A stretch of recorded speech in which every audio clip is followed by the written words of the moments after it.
پھر ڈاکٹر صاحب نے دوسری بات جو کی وہ یہ ہے کہ اللہ کے رسول صلی اللہ علیہ وآلہ وسلم کی جو محبت ہے یہ مربوط ہے اللہ تعالیٰ کی محبت کے ساتھ. اگر کوئی شخص نبی اکرم صلی اللہ علیہ وآلہ وسلم کے ساتھ حقیقی محبت کرنے والا ہے تو اصل میں وہ اللہ تعالیٰ سے بھی محبت کرتا ہے. اور اس ضمن میں ڈاکٹر صاحب نے جو آیت پڑھی ان کنتم تحبون اللہ فاتبعونی یحببکم اللہ، یعنی یہ کوئی فضول چیز نہیں ہے، یہ کوئی ون سائیڈڈ لو نہیں ہے کہ آپ ایک طرف سے محبت کا دعویٰ کرتے رہیں، محبت کا اظہار کرتے رہیں اور آپ صلی اللہ علیہ وآلہ وسلم کی لائی ہوئی شریعت پر عمل کرتے رہیں اور دوسری طرف سے کوئی رسپانس نہ آئے. نہیں، ایسا نہیں ہوگا. اگر رسول اللہ صلی اللہ علیہ وآلہ وسلم کے ساتھ محبت ہوگی تو اس کے ریئیکشن کے طور پر، اس کے رسپانس کے طور پر اللہ تعالیٰ کی طرف سے 100% آپ کو کریڈٹ ملے گا اس کا. اب وہ کریڈٹ دنیا میں کیسے ملے گا؟ ہمیں ایک اور آیت ملتی ہے کہ لا تہینوا ولا تحزنوا انتم الاعلون ان کنتم مؤمنین. تمہارا ایمان مکمل ہونا چاہیے، پکا ہونا چاہیے، دنیا اور آخرت کی کامیابی تمہارے ہاتھ میں ہوگی. تمہارا کوئی دشمن اکنومیکل فیلڈ میں، سوشل فیلڈ میں، پولیٹیکل فیلڈ میں تمہارا نقصان نہیں کر پائے گا، اور آپ کی اخروی کامیابی جو ساری کی ساری ڈیپینڈنٹ ہے رسول اللہ صلی اللہ علیہ وآلہ وسلم کی محبت پر، اس کا نقصان کوئی شیطان نہیں کر پائے گا. اب سوال یہ پیدا ہوتا ہے کہ ہم لوگ رسول اللہ صلی اللہ علیہ وآلہ وسلم کے ساتھ محبت کرتے ہیں یا نہیں کرتے. یہ جواب جب کسی سے لیں گے تو وہ کہے گا ہاں میں اللہ کے رسول صلی اللہ علیہ وآلہ وسلم سے محبت کرتا ہوں. تو پھر اگلا سوال اس کے سامنے یہ رکھا جائے گا کہ قرآن تو کہتا ہے اگر تمہارا ایمان مکمل ہے، تمہاری اللہ کے نبی صلی اللہ علیہ وآلہ وسلم کے ساتھ محبت جو ہے وہ پیور ہے، تو پھر تم دنیا میں ذلیل و خوار نہیں ہوگے. تم یہ بھی دعویٰ کر رہے ہو کہ میں اللہ کے رسول سے محبت کرتا ہوں، اور جو ذلت اور جو بربادی مسلمانوں پر اس وقت مسلط ہے اس کا کوئی ثانی بھی پوری دنیا میں نہیں مل رہا. تو کیا وجہ ہے کہ محبت رسول ہونے کے باوجود آپ ذلیل و خوار ہو رہے ہیں؟ تو وہ بندہ خود ہی جواب دے گا کہ ہاں یار ہماری جو محبت ہے نا یہ دعوے کی حد تک ہے. ہم یہ تو دعویٰ کرتے ہیں کہ حرمت رسول پر جان بھی قربان ہے، لیکن ہم حرمت رسول کی خاطر سود کبھی معاف نہیں کرتے، سود کو قربان نہیں کرتے. ہم یہ تو کہتے ہیں کہ غلامی رسول میں موت بھی قبول ہے، لیکن ہم ملاوٹ کرنا دودھ میں ختم نہیں کرتے. آج پاکستان میں عید میلاد النبی کے مختلف پروگرام منعقد کیے جا رہے ہیں، ہزاروں لوگ ان میں ہوتے ہیں، ان میں کھانے بھی پکتے ہیں، ان میں نعتیں بھی پڑھی جاتی ہیں، ان میں عشق رسول کا دعویٰ بھی کیا جاتا ہے. اور ان جلسوں کو دیکھیں تو یقین کریں ایسے لگتا ہے جیسے رسول اللہ صلی اللہ علیہ وآلہ وسلم سے زیادہ محبت پاکستان کے علاوہ کسی اور ملک میں آپ کو نظر ہی نہیں آئے گی.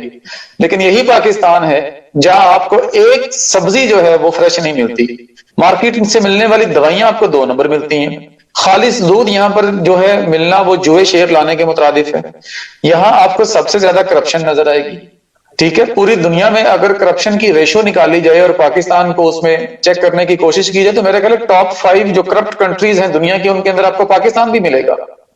تو آج کے اس پروگرام کو منعقد کرنے کا بنیادی مقصد ہی یہی تھا کہ ہم یہ اویئرنیس اپنے اندر پیدا کریں کہ آیا زبان سے رسول اللہ صلی اللہ علیہ وآلہ وسلم کی محبت کے دعوے کرنا یہ کافی ہے یا اس سے بڑھ کر بھی اسلام ہمیں کچھ چاہتا ہے؟ اب اسلام چاہتا کیا ہے؟ ڈاکٹر صاحب نے ایک حدیث ہمارے سامنے رکھی تھی کہ حضرت عمر رضی اللہ عنہ کو نبی اکرم صلی اللہ علیہ وآلہ وسلم نے فرمایا کہ لا یؤمن احدکم حتی اکون احب الیہ من والدہ وولدہ والناس اجمعین، کہ اپنے ماں باپ کی جو روایتیں ہیں، خاندان کے جو ٹرینڈ ہیں اور جو سوشل کسٹمز ہیں، جو جاہلانہ رسمیں ہیں، جو اوٹ پٹانگ حرکتیں ہیں اور جو کالے کرتوت ہیں، جب تک تم ان چیزوں کو نہیں چھوڑو گے اور پھر مجھ سے محبت کا دعویٰ بھی کرتے رہو گے، تمہارا یہ دعویٰ اللہ کے دربار میں قبول نہیں ہوگا. کالے کپڑے میں دے کے اللہ قیامت کے دن منہ پہ مار دے گا. صحیح بخاری میں ایک حدیث ہے، رسول اللہ صلی اللہ علیہ وآلہ وسلم نے فرمایا کہ کچھ لوگ قیامت کے دن میری طرف آ رہے ہوں گے تاکہ حوض کوثر سے ٹھنڈا پانی پی سکیں، پیاس بجھا سکیں. سوا نیزے پر سورج ہے، گرمی، فل ہیٹ، سانس لینا مشکل ہے. رسول اللہ صلی اللہ علیہ وآلہ وسلم نے فرمایا کہ جب وہ میرے قریب پہنچیں گے فرشتے ان کے اور میرے درمیان ایک دیوار کھڑی کر دیں گے. میں کہوں گا کہ یہ میری امت کے لوگ ہیں، ان کو میری ایکسیس دو اس حوض کوثر تک. 2-4 گھونٹ پیئیں گے پیاس بجھ جائے گی. فرشتے کہیں گے نہیں یا رسول اللہ صلی اللہ علیہ وآلہ وسلم، آپ کو نہیں پتا کہ آپ کے بعد انہوں نے دین کو کس طریقے سے تبدیل کیا تھا. تبدیل کرنے سے مراد یہ ہے کہ انہوں نے دین کو صرف زبانی دعووں تک محدود کر دیا تھا. بات کرنی ہے، نعرے لگانے ہیں، شور مچانا ہے، لیکن اس کے بعد جلسہ ہو رہا ہوتا ہے ہمارا عید میلاد النبی کا، مسجد خالی ہوتی ہے، اذان ہوتی ہے، کوئی بندہ نماز پڑھنے نہیں جاتا.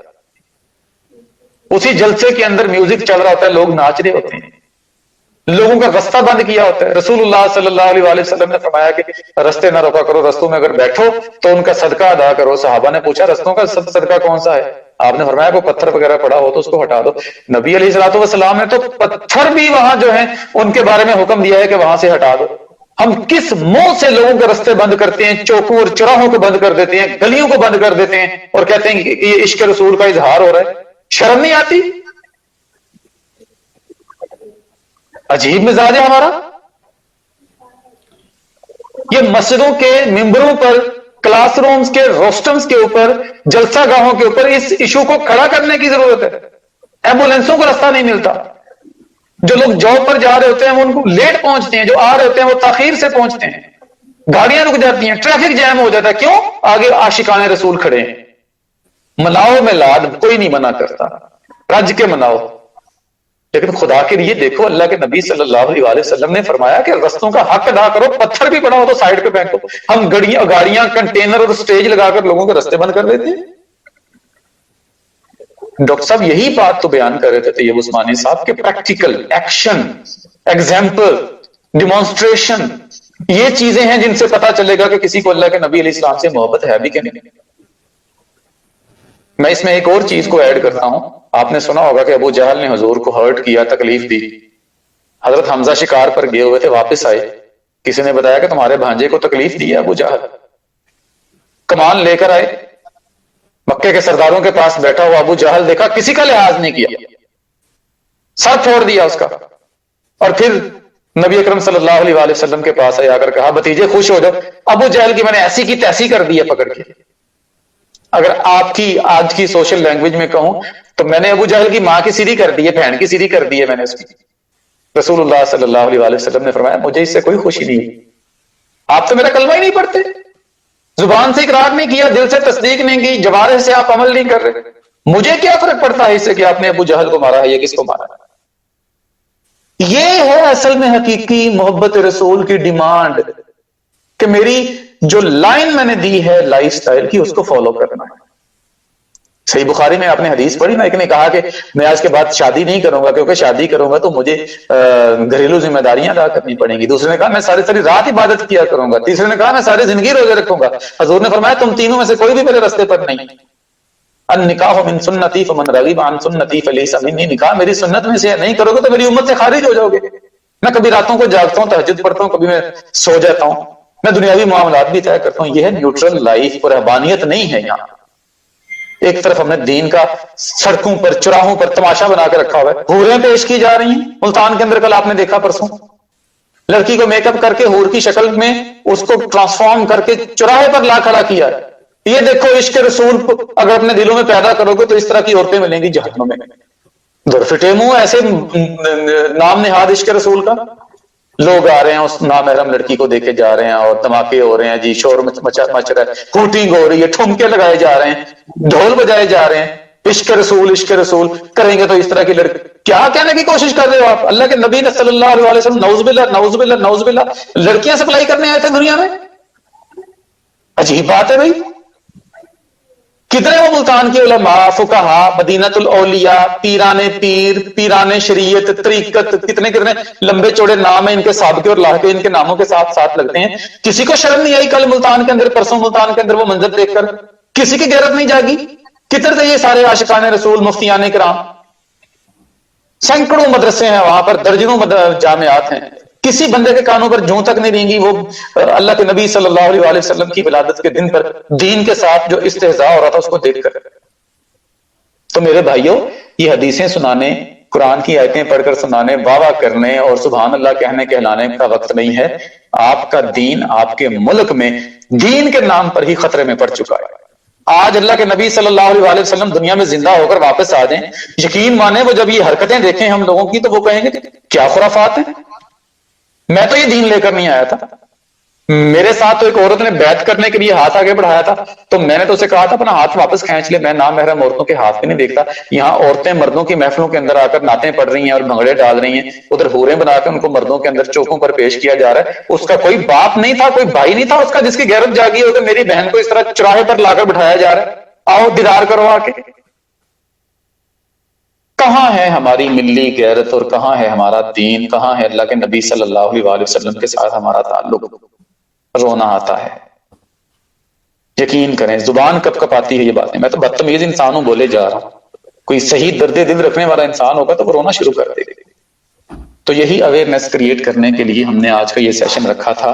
میری آپ سب ساتھیوں سے یہ ریکویسٹ ہے، خدارا آپ کسی اسکول میں پڑھاتے ہیں، آپ کسی کالج کے لیکچرار ہیں، آپ کسی یونیورسٹی کے پروفیسر ہیں، آپ کسی مسجد کے خطیب ہیں، آپ کسی مدرسے کے مدرس ہیں، آپ جو کچھ بھی ہیں کسی منصب پر بھی بیٹھے ہیں، اس جاہلیت کے خلاف آواز اٹھائیں۔ یقین کریں کوئی غیر مسلم آ کر آج یہ حرکتیں دیکھے گا تو وہ ہنسے گا اسلام کے اوپر، یقین کریں وہ کہے گا اگر یہ اسلام ہے نا تو ہم عیسائی اچھے ہیں، ہم یہودی اچھے ہیں، ہم ہندو اچھے ہیں، کم از کم ان سے تو ہم زیادہ ڈیسنٹ ہیں۔ تو اس عہد کے ساتھ، اس ارادے کے ساتھ ہم نے کل منڈے کو ایک نئے ویک کا سٹارٹ لینا ہے، ایک نئے ہفتے کا سٹارٹ لینا ہے کہ ہم اپنے اداروں میں جا کر کوشش کریں گے اپنی حد تک کہ جہاں تک ہو سکے اللہ کے نبی صلی اللہ علیہ وآلہ وسلم کی محبت کا صحیح جو کانسیپٹ ہے وہ کریٹ کریں اپنے سٹوڈنٹس میں، اپنے کولیگز میں، اپنے فیملی ممبرز میں، اپنی لوکیلٹی میں رہنے والے لوگوں کے اندر۔ ھذا ما عندی واللہ عندہ حسن الثواب۔ آپ سب کی سماعتوں کا بہت شکریہ، آپ نے جو وقت دیا ہے اللہ تعالیٰ اس کو اپنی بارگاہ میں قبول فرمائے، اور جو کچھ ہم نے سیکھا ہے ڈاکٹر طیب عثمانی صاحب سے اس پر ہم سب کو عمل کرنے کی توفیق عطا فرمائے۔ وآخر دعوانا ان الحمد للہ رب العالمین۔